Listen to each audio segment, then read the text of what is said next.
Green tea வந்து நல்ல health அப்படின்னு யார் மைண்ட்லயோ போட்டாங்கங்க. அது பயங்கரமா வைரல் ஆயிடுச்சு. இல்ல யார் வீட்டுக்காவது போனா கிரீன் டீ சாப்பிட்றீங்களான்னு. அது என்ன டேஸ்டோ தெரியாதுங்க. ஒரு கஷாயம் மாதிரி இருக்கும். வீட்டுல எல்லாம் கஷாயம் கொடுப்பாங்க. கஷாயம்னா ஐயானுவாங்க. கிரீன் டீனா கொடுங்க என்ன நல்லா இல்லாருனாலும் அது குடிச்சிட்டு தான். கிரீன் டீல என்ன இருக்கு? கேட்டகின்ஸ் அப்படின்ற ஆன்டி ஆக்சிடென்ட்ஸ் இருக்கு. இந்த ஆன்டி ஆக்சிடென்ட்ஸால கொஞ்சம் புத்துணர்வு கிடைக்குது. அது மட்டும்தான். அதுல பயங்கரமா ஆன்டி ஆக்சிடென்ட்ஸ் கிடையாது. எந்த ஒரு ஆன்டி ஆக்சிடென்ட்டுமே இப்போ வந்து கத்திரிக்காயில வந்து ஒரு ஆன்டி ஆக்சிடென்ட் இருக்கும். அந்த வயலட் கலர்ல இருக்கிறது. நாவப்பழத்தில் ஒரு ஆன்டி ஆக்சிடென்ட்ஸ் இருக்கும். எந்த ஒரு ஆன்டி ஆக்சிடென்ட்டுமே ஒரு லெவலுக்கு மேல சூடு பண்ணா அது டீக்ரேட் ஆயிடும். நம்மளுக்கு என்ன பண்ணுறாங்க? அதை போட்டு கொதிக்க விட வேண்டியது. அது 100 டிகிரி சென்டிகிரேடில் கொதிக்கும் போது அதில் இருக்கிற கொஞ்சம் ஆன்டி ஆக்சிடென்ட்ஸும் போயிடும். க்ரீன் டீ தாங்க, ஆனால் அதில் கேஃபின் கண்டென்ட் உண்டு. அந்த கேஃபின் கண்டென்ட்டால் என்ன ஆகும்னா பிரெயின் ஆக்டிவாக இருக்கும். நைட்டு எவ்வளோ நாள் படுத்தாலும் தூக்கம் வராது. தூக்கம் வரலன்னா இன்ஸ்டா பார்ப்போம், மறுபடியும் கண்ணு வலிக்கும். தொப்பை குறையணும்னா டீயோ காஃபியோ குடிச்சா தொப்பை குறையாதுங்க. நீங்கள் வெயிட் லாஸ் பண்ணுறதுக்கு ட்ரை பண்ணுங்கள் அண்ட் நடக்க ட்ரை பண்ணுங்கள். ஒரு 2-3 வருஷமாகவே ஒரு சூப்பர் அட்வர்டைஸ்மெண்ட் டிவியில் ஓடிட்டுருக்கு. அதை வந்து நம்பி நிறைய பேர் வந்து ஒரு சந்தோஷப்பட்டு ஆஹா நல்லா ஆகிடுவேன்னு நினச்சி ரொம்ப நொந்து நூலாக போனவங்க நிறைய பேர். என்ன அட்வர்டைஸ்மெண்ட்டுன்னா, ஒரு அழகான ஒரு ஆக்ட்ரஸ் ஸ்ரத்தா கபூர் அவங்க வந்து ஒரு ஜிம்முக்கு போவாங்க. அதில் வந்து அவங்களோட ஃப்ரெண்டு ரொம்ப சோகமாக இருப்பாங்க. நீ ஏன் சோகமாக இருக்கன்னா, இல்லை என்ன ஜிம் பண்ணாலும் இந்த ஜிம் க்ளோத்ஸ் போட முடியல, எனக்கு தொப்பை இருக்குது அப்படின்னு இந்த மாதிரி ரொம்ப ஃபீலிங்காக சொல்லுவாங்க. இப்போ அவங்க சொல்லுவாங்க, ஐயோ உனக்கு தெரியவே தெரியாதா, க்ரீன் டீ குடிச்சின்னா இது நல்லா டீடாக்ஸ், உன் தொப்பையெல்லாம் கரைஞ்சிரும்னுவாங்க. கட் பண்ணி அடுத்த ஃப்ரேமில் இந்த அம்மாவுக்கு தொப்பையெல்லாம் குறைஞ்சிடும், க்ரீன் டீ சாப்பிடுங்க தொப்பையெல்லாம் குறைஞ்சிடும் அப்படின்ட்டு. இதை பார்த்து எனக்கு வந்து மைண்ட் வாய்ஸ் என்னென்னா, அடடா இந்த விஷயம் முன்னாடியே தெரிஞ்சிருந்தா நம்ம போலீஸ்காரங்களாம் இதை கொடுத்து இந்த தொப்பையை கரைச்சிருப்பனே அப்படின்ட்டு. ஆனால் ஒரு நிமிஷம் இருங்க, க்ரீன் டீ குடிக்கிறதால எல்லாம் தொப்பையெல்லாம் குறையாது. க்ரீன் டீ வந்து ஒரு ஓவர் ரேட்டட் ட்ரிங்க்னே சொல்லலாம். ஸோ இந்த க்ரீன் டீனால என்னெல்லாம் நல்லது என்னெல்லாம் நல்லதில்லை, எவ்வளோ வரைக்கும் குடிக்கலாம் அப்படின்றத பற்றி பார்க்கலாம். க்ரீன் டீ வந்து எல்லாரும் நினைக்கிற மாதிரி சும்மா ஒரு க்ரீன் டீயை பறித்து அதை வந்து நம்ம கொதிக்க வச்சு குடிக்கிறது அப்படி இல்லை. க்ரீன் டீ பேக்கேஜ் ஆகி வரும்போதே அது சில ப்ராசஸ் ஆகி அந்த பச்சை கலர் மாறாமல் தான் வரும். நீங்கள் டீ தூள் பார்த்துருப்பீங்க, அது வந்து காய வச்சு அதை சம்டைம்ஸ் அந்த ப்ராசஸ் பண்ணி வருது வந்து இலை காஞ்சி ஒரு ப்ரௌன் கலரில் இல்லை கருப்பு கலரில் வரும். ஆனால் க்ரீன் டீ மட்டும் பச்சை கலரில் இருக்கும். ஏன்னா அந்த பச்சை கலர் போகக்கூடாது, க்ரீன் டீன்றதுக்கு ஏற்ற மாதிரி இருக்கணுன்றதுக்காக அதுக்கு சில பம்மாத்து வேலைகள் எல்லாம் பண்ணி அது பேக்கிங்கில் வரும். இந்த க்ரீன் டீ சாப்பிட்றதுனால வந்து நல்ல ஹெல்த் அப்படின்னு யார் மைண்ட்லேயோ போட்டாங்கங்க. அது பயங்கரமாக வைரல் ஆயிடுச்சு. ஸோ நார்மலாகவே ஏதாவது ஒரு ஃபங்க்ஷனுக்கு போனோன்னா, இல்லை யார் வீட்டுக்காவது போனால் க்ரீன் டீ சாப்பிட்றீங்களான்னு அது என்ன டேஸ்ட்டோ தெரியாதுங்க. ஒரு கஷாயம் மாதிரி இருக்கும். வீட்டிலலாம் கஷாயம் கொடுப்பாங்க. கஷாயம்னா ஐயானுவாங்க. க்ரீன் டீனா கொடுங்க என்ன நல்லா இல்லாருனாலும் அது குடிச்சிடுறது தான். ஸோ இந்த க்ரீன் டீ வந்து எதுக்கு அது குடிக்கிறோம் அப்படின்னு ஒருத்தர் சொன்னார். It is full of antioxidants. அதை சாப்பிட்றதால வந்து எனக்கு நல்ல எனர்ஜி இருக்குது, என்னோட இளமை திரும்புகிறது அப்படின்னா அவரை பார்த்து ஒரு 10 பேர் நம்பி ஆஹா இதை சாப்பிட்டா இளமை திரும்பிற போல இருக்குது, இதை டெய்லியே குடிக்கலாம், பரவாயில்லைங்க இந்த காஃபி டீ குடிச்சே நாசமாக போனோம், காலையில் 2 கப்பு க்ரீன் டீ, சாயந்தரம் 2 கப்பு க்ரீன் டீ அப்படி குடிக்கலாம் நல்லா இருக்கும் அப்படின்ட்டு. க்ரீன் டீல என்ன இருக்குது?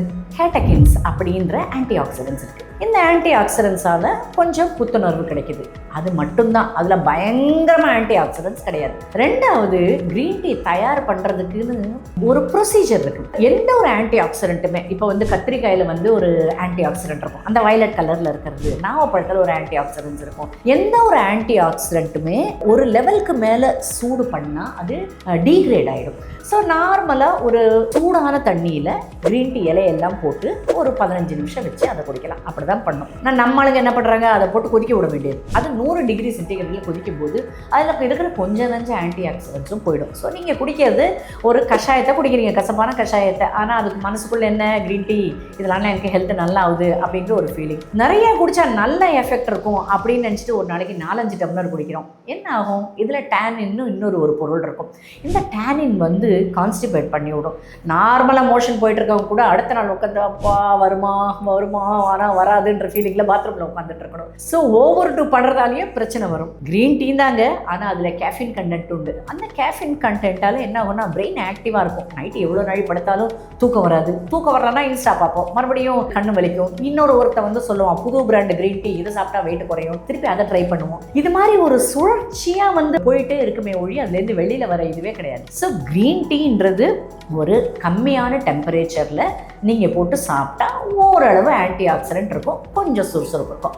அதை தவிர இதுக்கு பெரிய ஓவர் ரேட்டடாக பெனிஃபிட்ஸ் கிடையாது. நம்ம ஸ்ரத்தா கபூர் மேடம் சொல்கிற மாதிரி இது குடித்தா வந்து டீடாக்ஸ் ஆகிடாது. டீடாக்ஸ் பண்ணுறதுக்குனே அதுக்கான உறுப்புகள் இருக்கு இல்லையா பாடியில். ஒரு க்ரீன் டீயால் வெறும் பெரிய டீடாக்ஸ் பண்ண முடியாது. என்ன கொஞ்சம் உங்களுக்கு சுறுசுறுப்பாக சூடாக ஏதாவது குடிச்சா ஒரு தெம்பாக இருக்கும். எப்படின்னா இந்த ரயில்வே ஸ்டேஷனில் ட்ரெயினில் போகும்போதெல்லாம் காஃபி குடிப்போம். அவன் வந்து காஃபின்ற பேரில் சூடான தண்ணியை கொடுப்பான். அதை குடித்தோடனே நமக்கு ஒரு நல்லா இருக்கு, குடிச்ச மாதிரி இருக்குன்னு அதே ஃபீலிங் தான் ஒழிய ஏதோ ஒரு 1% 1 மில்லிமோல் ஆஃப் ஆன்டி ஆக்சிடென்ட்ஸ் வரலாம். க்ரீன் டீயை விட அதுக்கு தாத்தாவான ஆன்டி ஆக்சிடென்ட்ஸ் இருக்கிற விஷயங்கள் எல்லாம் நம்ம வீட்லேயே இருக்குங்க. நம்ம யூஸ் பண்ணுற ஃபில்டர் காஃபி டிகாக்ஷன், அதுவும் சில பேர் வந்து ஸ்ட்ராங் டிகாக்ஷன் கொடுப்பாங்க. அதில் சக்கரை கூட நிறைய பேர் சேர்த்துக்க மாட்டாங்க, கசப்பாக இருக்கும். அவ்வளோ அருமையான ஆன்டி ஆக்சிடென்ட்ஸ் உண்டு. நம்ம சாப்பிட்ற நெல்லிக்காய், நம்ம சாப்பிட்ற புதினா, இது எல்லாம் நெல்லிக்காய் தான் highest amount of antioxidants. So எனக்கு நிஜமாகவே நான் இளமை திரும்பணும், செவன மகரிஷி மாதிரி நான் இளமையாக இருக்கணும்னு நினச்சிக்கிறேன். டெய்லி நெல்லிக்காய் சாப்பிடுங்க, அது உங்களுக்கு தேவையில்லாத எந்த பிரச்சனையுமே கொண்டு வந்து கொடுக்காது. ஸோ நீங்கள் நெக்ஸ்ட் டைம் ஒரு சூப்பர் மார்க்கெட் போகிறீங்க, எனக்கு வந்து ஒரு ஹெல்த்தியான நான் ஒரு ட்ரிங்க் சாப்பிட்ணும், ஆனால் தேவையில்லாமல் சர்க்கரை இருக்கிற நான் காஃபி குடிக்க வேணாம், டீ குடிக்க வேணாம், ஹார்லிக்ஸு இது மாதிரியான எதுவுமே குடிக்க வேணாம், நான் க்ரீன் டீயை தேடி போகிறேன் அப்படின்னு நீங்கள் போனீங்கன்னா பயங்கர ரேட்டாக இருக்குது க்ரீன் டீ எல்லாம் நீங்கள் வாங்கி குடிக்கவே குடிக்காங்க. தொப்பை குறையணுன்னா டீயோ காஃபியோ குடிச்சா தொப்பை குறையாதுங்க. நீங்கள் வெயிட் லாஸ் பண்ணுறதுக்கு ட்ரை பண்ணுங்கள் அண்ட் நடக்க ட்ரை பண்ணுங்கள். எவ்வளோ நடக்கிறீங்களோ அந்த அளவுக்கு அந்த வயிற்றில் இருக்கிற மசில்ஸ் டைட் ஆகும். அது நான் நிறைய என்னோட பேஷண்ட்ஸில் வந்து நானே பார்த்துருக்கேன். நார்மலாக வந்து எனக்கு ஒரு ஆக்டிவிட்டி இருக்குது, ஒரு நாளைக்கு நான் 5000 ஸ்டெப்ஸ் நான் நடக்கிறேன் அப்படின்னா அதை அப்படியே டபுள் பண்ணுங்கள். ஒரு 10,000 ஸ்டெப்பு நடக்க பாருங்கள். 10,000 ஸ்டெப்பு நடந்து ஐயோ முட்டி வலி வந்து இந்த டாக்டர் பாரு என்னமோ சொல்லிடுச்சு, பண்ணி என் முட்டி வலிக்குது அப்படியெல்லாம் கம்ப்ளைண்ட் பண்ணக்கூடாது. ஸோ காலையில் 1 மணி நேரம் வந்து ஒரு 5000 6000 ஸ்டெப்ஸ் கம்ப்ளீட் பண்ணுங்கள். நடுவில் இன்பிட்வீன் ஒரு 1000 கம்ப்ளீட் பண்ணுங்கள். அது மாதிரி 10,000 ஸ்டெப்ஸ் நீங்கள் ரெகுலராக பண்ண ஆரம்பிச்சிங்கன்னா வயிற்றில் இருக்கிற சதை வந்து கரைஞ்சி ஆட்டோமேட்டிக்காக தொப்பை குறைஞ்சி வயிறு டைட் ஆகும். நீங்களும் பார்க்கறதுக்கு நல்லா இருப்பீங்க, ஆரோக்கியமாகவும் இருப்பீங்க. ஞாபகம் வச்சுங்க, க்ரீன் டீயை விட நல்லபடியான உணவுகள் சாப்பிட்றது, நல்ல விதமான ஒரு எக்ஸசைஸ் இருக்கிறது எப்பயுமே உங்களுடைய எடையை வந்து கட்டுக்குள்ளே வைக்கிறதுக்கு உதவும். நன்றி.